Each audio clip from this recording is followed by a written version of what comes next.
Ibu Rita. Ibu Rita. Oh, jadi Rita. Rita ini tetangga semua Iya, ya? tetangga semua itu. Yang pertama video ini Bu Rita? Ya, konten kreator pemula gitu kan, dia udah sering bikin viral. Jadi pas aku tuh bikin video perpisahan sama tetangga, bukan tentang rumah tangga ya, tentang sama tetangga perpisahan pendidikan, cuma viral.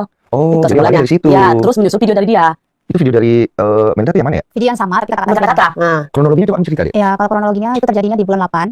Ya, di bulan 8 itu tepatnya di tanggal 15. Ya, kami itu ada percekcokan, ribut lah gitu dalam rumah tangga. Tapi ributnya itu masih sekedar standar rumah tangga ya. Ributnya masih standar. Gitu lah cekcokan, saya merepet juga sama dia. Karena alasan saya kenapa merepet sama dia, karena ada alasan juga sih kan.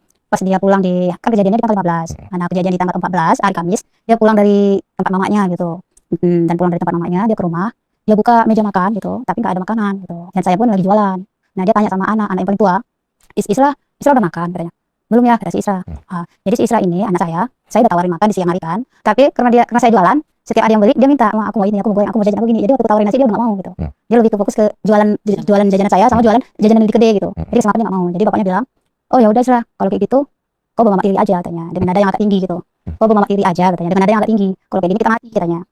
Terus saya diamin aja, saya fokus jualan gitu kan. Memang saya tahu suami baru pulang kerja mungkin capek, tidak ada makanan di meja gitu. Tapi kenapa makanan itu tidak ada di meja? Karena nggak ada bahannya. Jadi saya mau masak apa gitu. Terus dia mau repair gitu, tapi saya diamin. Saya nggak tanggapin di hari Kamis itu, saya nggak tanggapin gitu. Nah, ketika udah di malam Jumat, dia pergi dengan kawannya dengan mobil Avanza, tapi tidak tahu kemana, tapi dia tidak ngomong apa-apa sama saya. Pulangnya sekitar jam 1 malam gitu.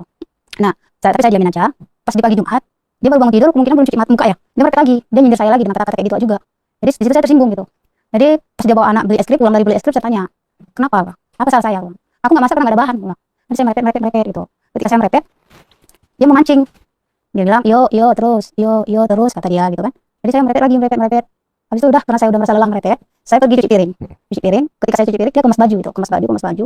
Terus dia taruh baju tadi di depan pintu. Terus dia ke rumah saudara, dia pinjam motor. Pulang dari rumah saudara dia ke rumah, terus dia bilang, "Melda, kamu aku ceraikan 1, 2, 3 di tanggal 15 tersebut." Maksudnya ceraikan 1, 2, 3 itu gimana sih? Oh, langsung, maksudnya kok bisa begitu? Saya pokoknya kenyataan terjadinya seperti itu. Oke. Dan saya diam. Jadi saya gimana ya, saya bertanya, kacau sih, tapi saya diam aja gitu. Saya biarkan dia pergi gitu. Karena saya pikir nanti takutnya kalau saya kejar makin besar kepala gitu. Jadi saya biarkan. Dan gak lama dari kejadian itu, ketika tanggal 17 Agustus, dia menerima SK dari P3K. P3K itu berarti ini ya, PNS juga ya? Kontrak ya? Kerja selama 5 tahun. Oke. Dan ya waktu dia menerima SK, saya itu posisi saya lagi jualan di lapangan bola, kan 17 Agustus pas lagi ada acara ya gitu. Dan saya pun sebenarnya nggak ada niat sih mau jualan, tapi karena saya sudah dilantarkan talak, saya bawa melarikan hati gitu. Saya bawa anak, tapi orang nggak tahu gimana keadaan, saya tetap bawa ketawa gitu. Jadi seperti itu sih. Nah, kemudian akhirnya katanya ada isu kamu akhirnya diusir, kamu akhirnya pulang ke rumah orang tuamu. Itu tidak sama sekali. Yang terjadi? Yang terjadi sebenarnya itu rumah disewain oleh orang tua saya. Rumah yang kamu tinggal sama dia ya? Iya, itu rumah disewain orang tua, dan saya tinggal di situ sama anak.